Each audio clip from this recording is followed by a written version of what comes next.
Ranju's media ടെക്കിൻ്റെ പുതിയൊരു വീഡിയോയിലേക്ക് ഏവർക്കും സ്വാഗതം.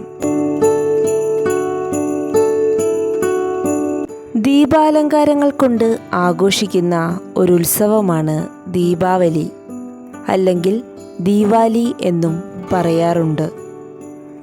ദീപം എന്നാൽ വിളക്ക്, ആവലി എന്നാൽ നിര. ഈ രണ്ട് പദങ്ങൾ ചേർന്നാണ് ദീപാവലി എന്ന പദമുണ്ടായത്. ദീപങ്ങളുടെ നിര എന്ന അർത്ഥമുള്ള സംസ്കൃത പദത്തിൽ നിന്നാണ് ദീപാവലി എന്ന വാക്ക് ഉത്ഭവിച്ചത്. സമ്പത്തിൻ്റെ ദേവതയായ ലക്ഷ്മി ദേവിയാണ് ദീപാവലി വേളയിൽ ഏറ്റവുമധികം ആരാധിക്കപ്പെടുന്ന മൂർത്തി. സാമ്പത്തിക ഉയർച്ച ഉണ്ടാകുവാൻ ഭക്തർ, പ്രത്യേകിച്ച് വ്യാപാരികളും ബിസിനസ്സുകാരും മഹാലക്ഷ്മിയെ പൂജിക്കുന്ന ദിവസം കൂടിയാണ് ദീപാവലി. ദീപാവലി ആഘോഷിക്കുന്നതിന് പല ഐതിഹ്യങ്ങളുമുണ്ട്.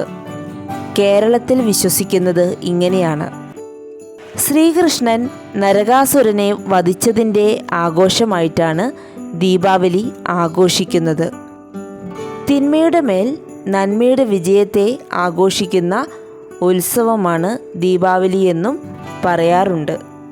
ജനങ്ങൾ അവരവരുടെ വീടുകളിൽ വിളക്കുകൾ തെളിച്ചും മൺചിരാതുകൾ തെളിച്ചും വൈദ്യുത അലങ്കാരങ്ങൾ നടത്തിയും ഈ ഉത്സവത്തെ അത്യാഹ്ലാദത്തോടെ കൊണ്ടാടി വരുന്നു. ഹിന്ദു കലണ്ടർ പ്രകാരം കാർത്തിക മാസത്തിലെ അമാവാസി രാത്രിയിലാണ് ദീപാവലി ആഘോഷിക്കുന്നത്.